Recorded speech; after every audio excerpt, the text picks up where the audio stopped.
Hey gang, it's Trailhead Tom in the Hoy rainforest, hike number 91 for the year. I wanted to stop here and show you this. How is it, why is it, that literally every single scrap of everything is green?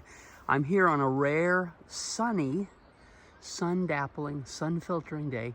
This is, the sign says a maple covered in moss.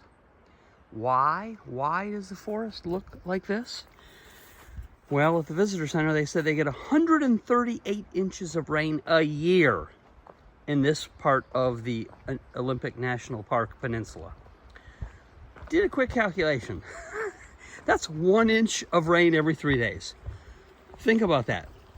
1 inch of rain every 3 days, and it will get your forest to be covered in hanging, draping moss and maidenhair ferns, literally as far as the eye can see. Literally every square inch except the part of the path that's trodden by hundreds of thousands of visitors because there's a metered line to get into this national park part. Literally had to sit in line and wait in line. They let one person out in order to bring one person in. But it's worth it. Hope you're having a good one on this rare sunny day here in the rainforest.